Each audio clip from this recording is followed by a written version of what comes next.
question, please put your name in the chat and wait for me to call on you.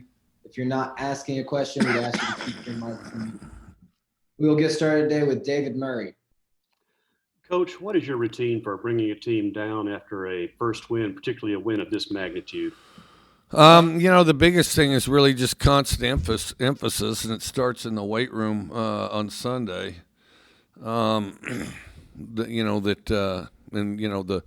And everybody, the other teams have talked about it too. The 24-hour rule, let it go after 24 hours, and we officially, try to seal it up after our Sunday practice, and then constantly reinforce it, and then also try to get some of your team leaders to reinforce it with the rest of the group, but and just focus on the next task at hand, which is watching film for Arkansas and preparing our game plan for this week.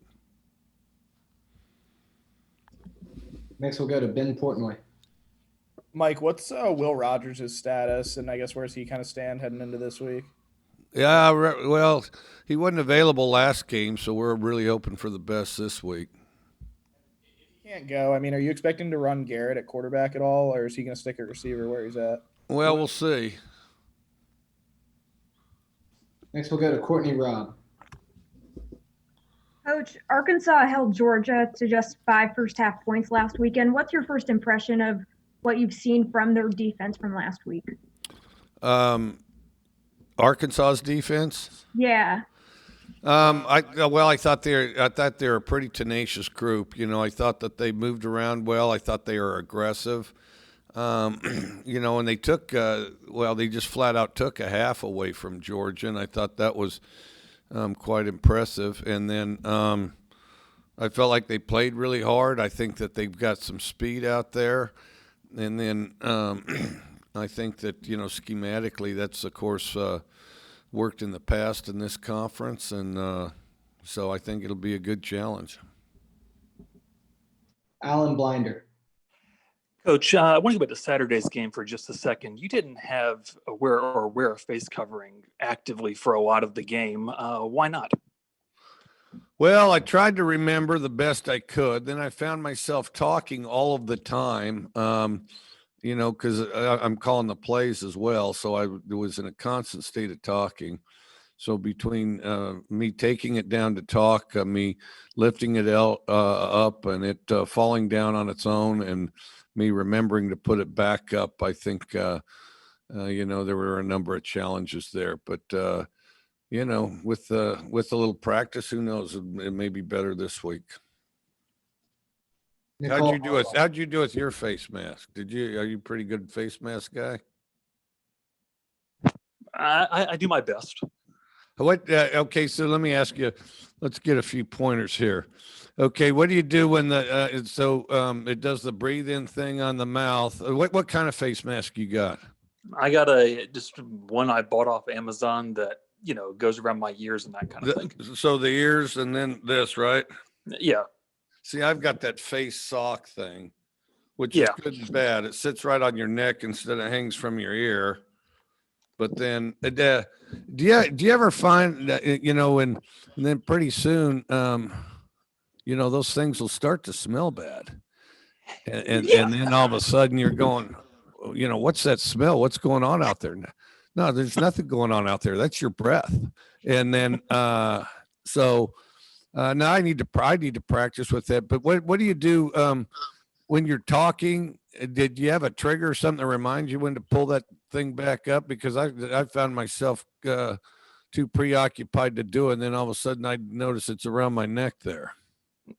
Yeah. I think everyone's different. So I was just curious what your thinking was. If it was some kind of statement, if it was, I try to do my best with it, but once you're 6 feet apart, I can't help but wonder if some of this isn't an homage to politicians. So, but I do try to stay 6 feet apart in between times too. We'll go to Garrick Hodge. Mike, I'm just wondering where you or anybody else got an actual bandwagon for that video this morning. You know, we actually made it not too long ago. Hang on, where'd we get that wagon? Well, okay, your answer is as satisfactory as mine is. They found it, and then I guess that I don't know. They wanted a wagon, so we went over there to the stadium, climbed in, and that was a fairly athletic. If I do say so myself, getting on top of that wagon, and and they're pretty creative here and did a good job putting it together. But now I pretty much just got a call and hey, if you don't mind saying a few words, and then we went in the tunnel of the stadium and they said, all right, here's a wagon. We want you to sit here. And so then it was kind of funny. So I climbed in on the wagon, using the hub and the spokes like you see them do on Westerns. But they didn't have the brake on, so that thing starts, the wheel starts turning and the wagon starts going backwards, you see. So anyway, but it was an adventure and turned out kind of cool, I heard. We'll go to Nicole Auerbach.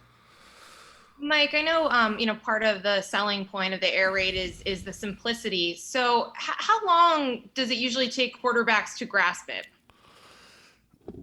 I don't think, you always are working on something. You always keep progressing. We tell these guys, make the corrections we give you. We say, give me something else to coach. Because if you're coaching, if they don't make the correction, you're coaching the same thing. And so we say, give us something else to coach. And so there is that about it. No matter what happens, we'll continue to say, give us something else to coach, and we'll keep looking for ways to refine it. I think as far as knowing the plays, there's a combination: knowing the plays, knowing the scheme, and then the other is becoming familiar with your personnel, which we're still working on that. We're still battling that, becoming familiar enough with your personnel, who's going to be where, when, and what's the timing of all that. And that was tough for us because we had to kind of search for who could do what, and because it was kind of being revealed to us as we went because we weren't here. But I think as far as the plays themselves, a spring ball you can, maybe 12 practices, the basis, but that doesn't mean that, it's like auto wired as far as muscle memory. You go back, okay, boom, I'm coming to the dig right now. It's you can thoroughly draw it up on the chalkboard and all the reads. And but you want to kind of get that so it's ingrained and rep to the point where you can do it over and over without thinking about it so much. Let's say 12 practices. Do you think that is a little bit of an advantage? I mean, it was such a weird off season for everyone, but the fact that you've been able to do this with transfer quarterbacks and what KJ was able to do on Saturday, was that an advantage that you were able to get the basics down? I think the experience helped. I think KJ's experience, the fact that he'd been a starter for a little over 2 years in major college, I think definitely helped, and I think it helped create some stability to our offense and our team. And then I think, for good or for bad, I've had some experience in coming in and installing things, and which I definitely drew on. I have to say I'm glad this isn't the first time I tried to do that, because with the shortened time frame, we tried to expedite, what we did and how we did to try to make it as clear as we possibly could. And then also I had we had a number of coaches that I'd worked with in the past, so we were pretty familiar with together how it was going to go and what we wanted to try to accomplish, or what we continue to try to want to accomplish. And so I think that helped. But this is everything is exciting now. But Arkansas is a tough football team, and they're a hungry football team. They looked really good against the University of Georgia, and under the best of circumstances, they're going to be very difficult to beat. And we just need to focus on that and all those things you're talking about: install, refine, get better, draw from experience, all the rest. We got to do that this week, and we need a full week of that. We need a week from start to finish in order to go out there and play Arkansas.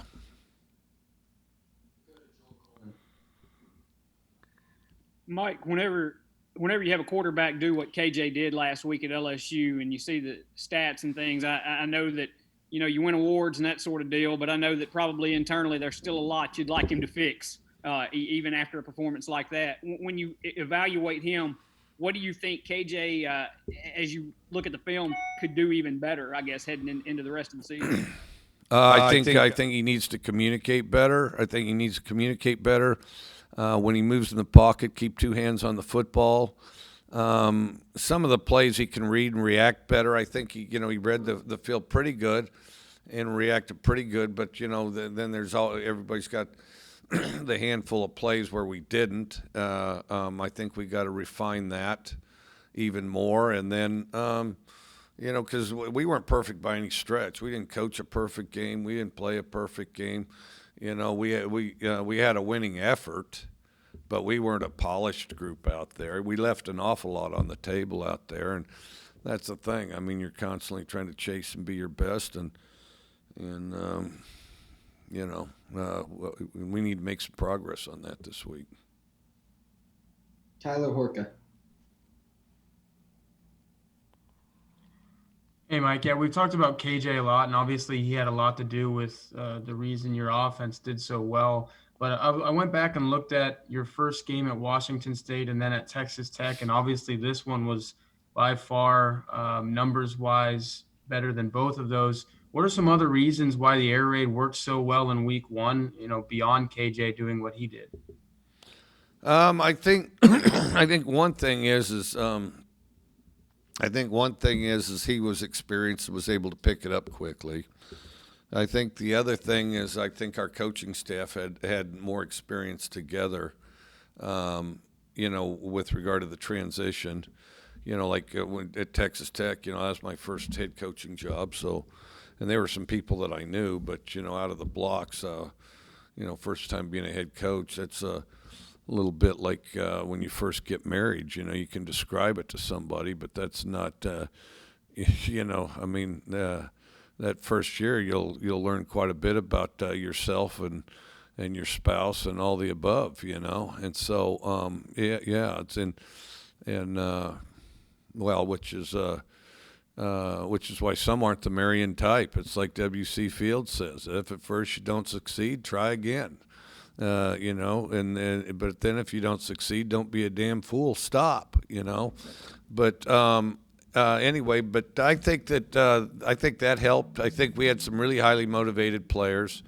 I thought they were highly motivated, and part of me, I don't know if our group came back really motivated.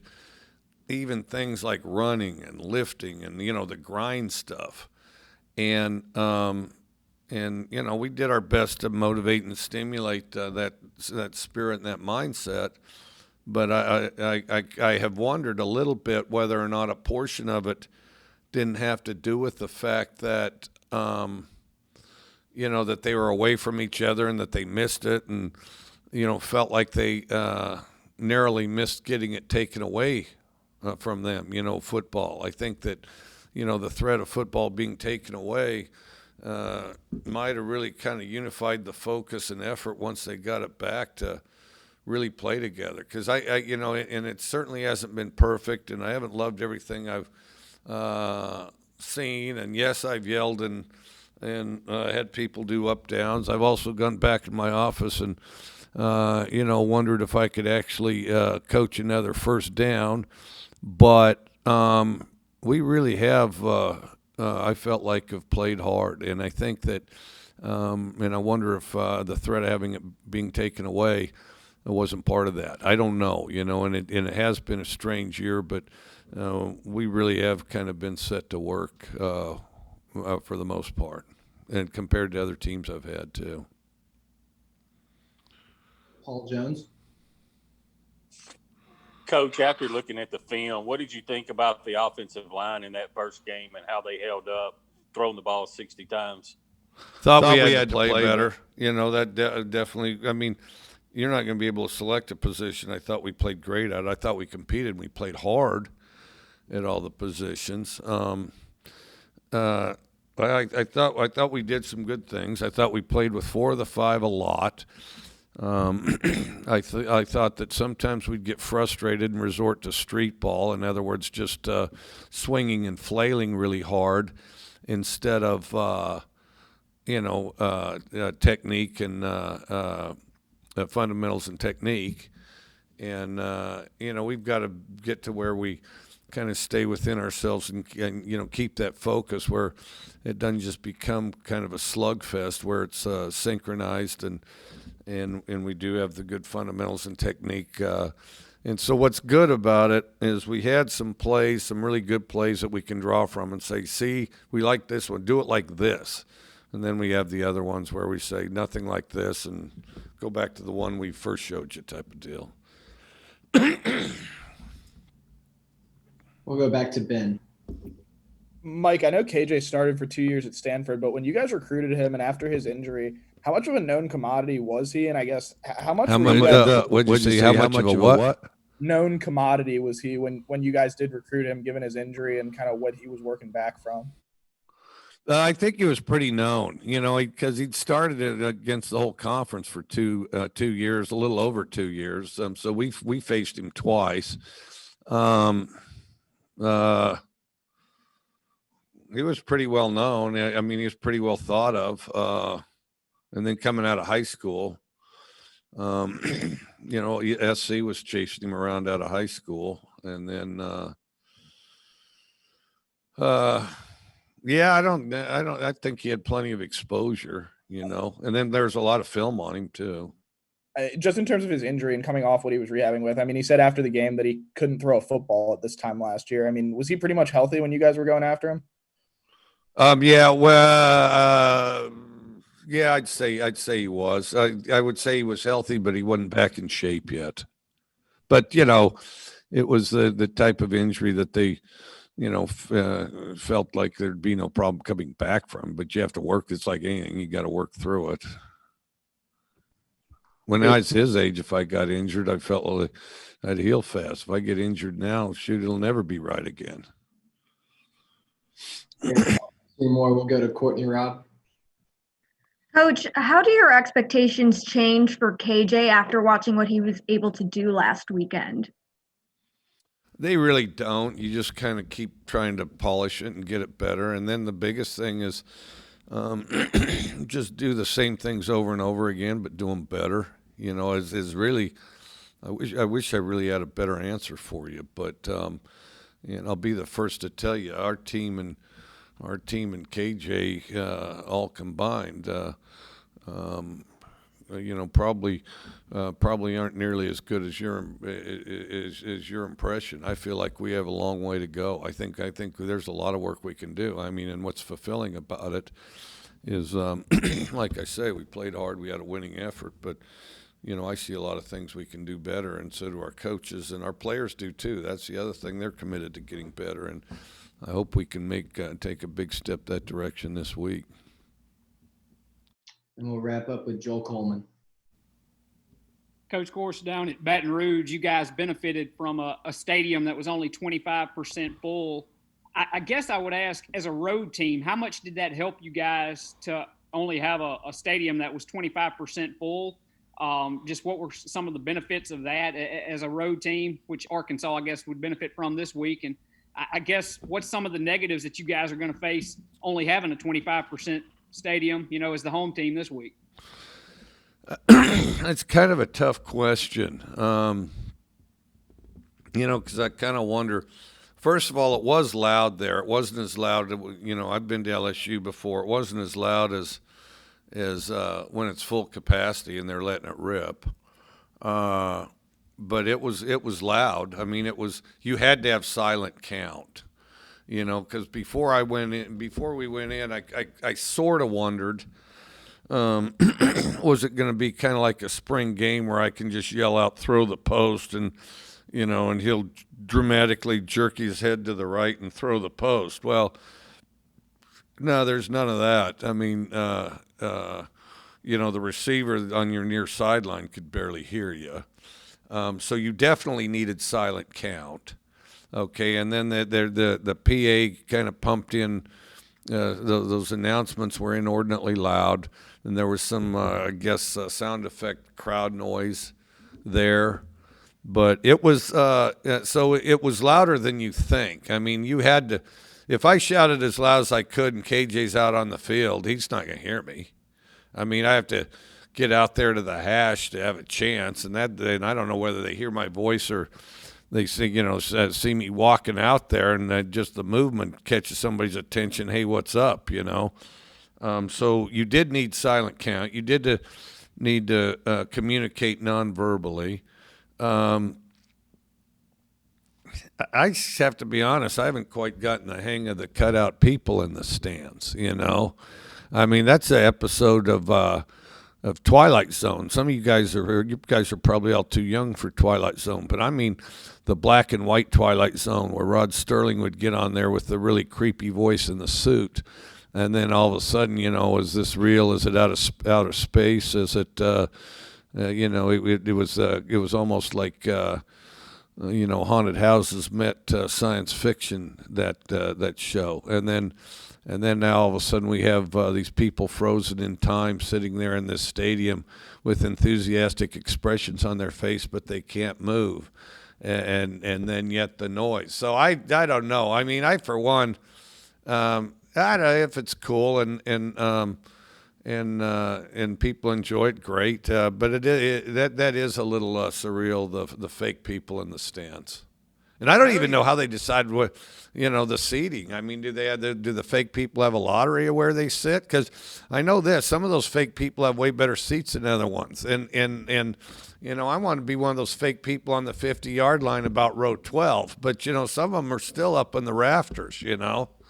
So I mean, you know, in this world, in this day and age, in these funny times, even a fake person can get screwed, you know. So yeah. So live clean, live smart, and maybe when you become a fake person, you'll get good seats at the LSU game. All right, anything else? That was all, Coach. Thank you. All right, thanks, Bubba. Good to see all you guys. And drink more Coke. If it's one day we'll be drinking fake Coke. So let's enjoy this while we can.